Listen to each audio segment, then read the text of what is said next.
నమస్కారం. హృద్యం తెలుగు పద్యం అనే శీర్షికన ఇప్పుడు మనం మరొక అందమైనటువంటి తెలుగు పద్యం నేర్చుకుందాం.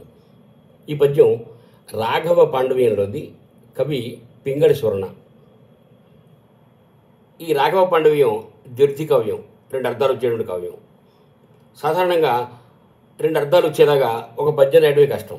అటువంటిది కావ్యం రాయడం చాలా చాలా కష్టం. ఈ విషయాన్నే కృతి స్వీకర్త పింగళ స్వర్ణతో అంటున్నాడు.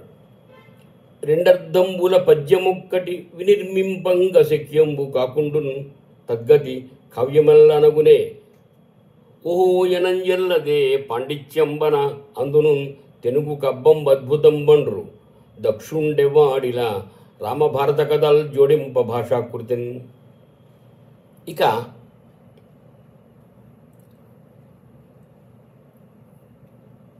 రామాయణంలో దశరథుడు వేటకై వచ్చి జంతువు అనేటువంటి అభిప్రాయంతో ఒక బాణం వేయగా అది ఒక ముని కుమారుడికి తగిలి ఆ ముని కుమారుడు మరణిస్తాడు. మహాభారతంలో పాండురాజు వేట కోసం వచ్చి బాణం వేయగా ఒక చోట కలిసి ఉన్నటువంటి ముని దంపతులకు ఆ బాణం తగులుతుంది. ఈ రెండు సందర్భాల్ని పురస్కరించుకొని పింగళి స్వర్ణ ఒక అద్భుతమైన పద్యం రాశాడు. ఇది చాలా సరసమైన పద్యం. ఎంత సరసంగా రాశాడు చూడండి. ముందు రామాయణం చూద్దాం.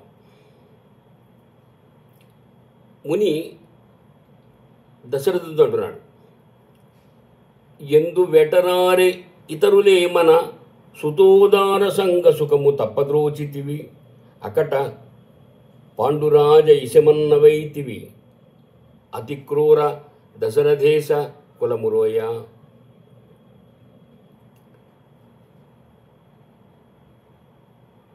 అతి క్రూర,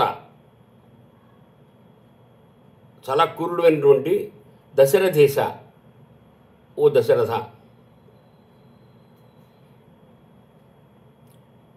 ఎందు వేటరారే ఇతరులు, ఎంతమంది ఇక్కడికి వనాలకి వేట కోసం వస్తుంటారు, ఏమనన్ నేనేమంటానయ్యా, సుతోదార సంగ సుఖము తప్పద్రోచితివి, నా కుమారుని యొక్క ఉదారమైనటువంటి ఆ సంగమాన్ని పోగొట్టావు. అకట, అయ్యో,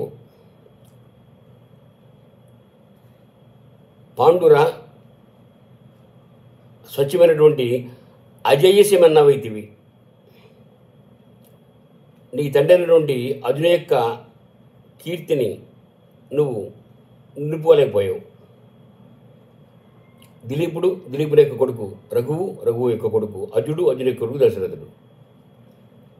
నీ తండ్రి యొక్క వంశప్రతిష్ఠ నువ్వు నిలపలేకపోయావయ్యా.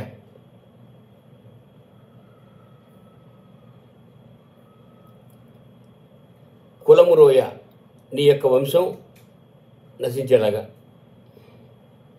నీ యొక్క వంశం అసహించుకునేలాగా అని రామాయణ అర్థం.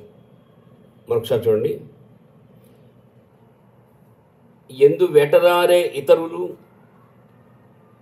ఏమయ్యా, ఎంతమంది ఈ వనాలకి వేట కోసం వస్తారు, ఏమనను నేనేమంటాను, సుతోదార సంగ సుఖము తప్పద్రోచితివి, కుమారుని యొక్క ఉదారమైనటువంటి సౌఖ్యాన్ని నాకు పోగొట్టావు. అకట, అయ్యో, పాండుర స్వచ్ఛమైనటువంటి అజీసమన్నవైతివి, అర్జును యొక్క కీర్తిని నువ్వు నిలపలేకపోయావు. క్రూరమైన దశతో కులమురోయ, నీ యొక్క వంశము హీనమయ్యేలాగా అనేటువంటి అర్థం రామాయణం. ఇదే పద్యాన్ని భారతార్థంలో చూద్దాం.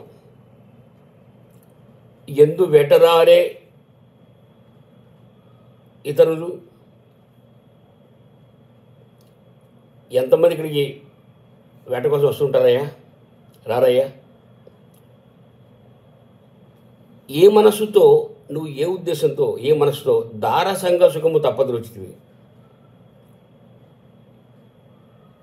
నా భార్యతో నాకు ఉండేటువంటి సుఖాన్ని పోగొట్టావు.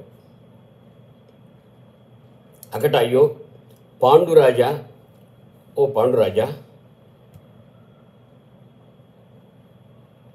ఇసిమెన్నవైతివి, నీ యొక్క కీర్తిని నిలుపుకోలేకపోయావు.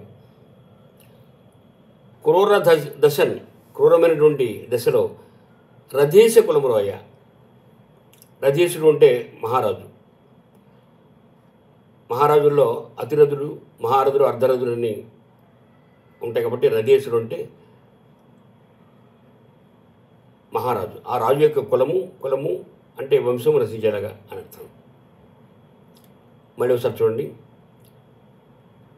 ఎందు వేటరాని ఇతరులు, ఇక్కడికి ఎందుకుని ఎంతోమంది వేటకు వస్తుంటారు, ఎంతోమంది రావట్లేదు.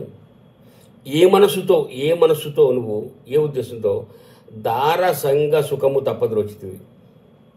నా భార్యతో నాకు ఉండేటువంటి సుఖాన్ని ఎందుకు పోగొట్టావు? అకట అయ్యో పాండురాజా, ఓ పాండురాజా,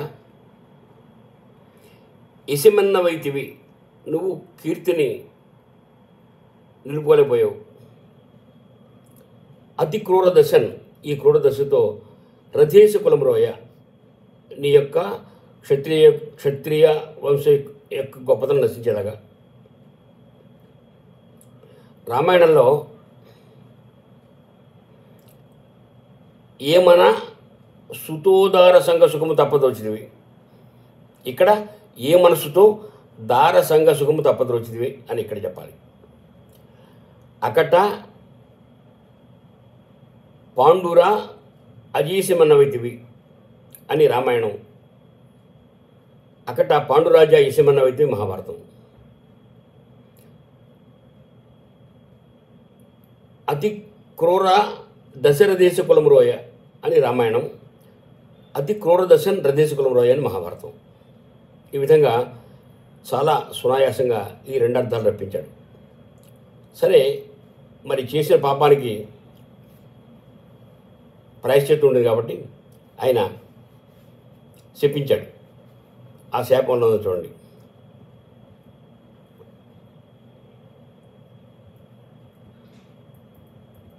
ఏమన్నా అంటే, నిజ శరీరమెట్లట్లా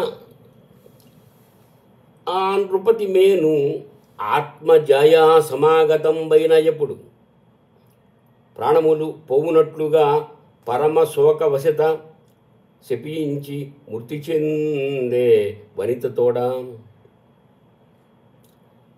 నిజ శరీరమెట్లట్లా ఆ నృపతి మేను ఆత్మజయా సమాగతం బైన ఎప్పుడు, ప్రాణములు పోవునట్లుగా పరమ శోకవశత శపించి మృతి చెందే వనితతోడా. ఇక్కడ రామాయణంలో చూద్దాం. నిజ శరీరం ఎట్టట్లా, నా శరీరం ఏ విధంగా నశిస్తుందో అదేవిధంగా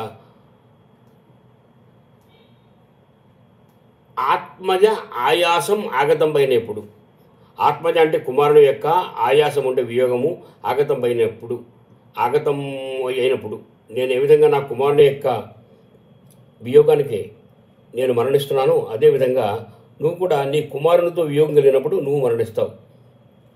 ప్రాణములు వగినట్లుగా పరమ శోకవశత శపించి మృతి చెందే నృపతితోడా వనితతోడా.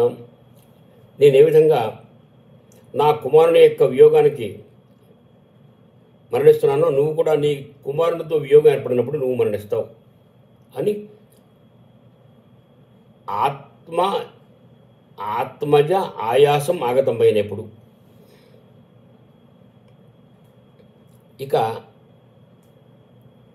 భారతం తీసుకున్నాం. నిజ శరీరం ఎట్టట్లా ఆ నృపతి మేను ఆత్మజాయా సమాగతంపైన ఎప్పుడు ఆత్మ అంటే తన యొక్క జాయ భార్యతో సమాగతం అయినప్పుడు నువ్వు నీ భార్యతో కలిసినప్పుడు ప్రాణములు వాయునట్లుగా పరమ శోకవశత శపించి మృతి చెందే వనితతోడ నేను ఏ విధంగా నా భార్యతో కలిసి ఉన్నప్పుడు నువ్వు బాణంతో కొట్టావు కాబట్టి నువ్వు నీ భార్యతో కలిసినప్పుడు నువ్వు మరణిస్తావు అని చెప్పించాడు. ఇక్కడ ఆత్మజ ఆయాసం ఆగతం పైనప్పుడు అని రామాయణార్థం, ఆత్మజాయ సమాగతం పైనప్పుడు అని మహాభారతార్థం. ఈ విధంగా చాలా సరళంగా రెండు అర్థాలు తీసుకొచ్చాడు ఈ పద్యంలో. పద్యం మరోసారి చూడండి. నిజ శరీరం ఎట్టట్లా ఆ నృపతి మేను ఆత్మజాయా సమాగతం పైన ఎప్పుడు ప్రాణములు పోగునట్లుగా పరమ శోకవశత శపించి మృతి ఉందే వనితతోడ ఆత్మజ ఆయాసమాగతమైనప్పుడు అని రామాయణార్థం, ఆత్మజాయాసమాగతమైనప్పుడు అని మహాభారతార్థం. ఈ విధంగా మనం అర్థం గ్రహించాలి. ఇటువంటి అద్భుతమైనటువంటి పద్యాన్ని మనం ఈనాటి తరానికి పరిచయం చేయాలని కోరుతూ నమస్కారం.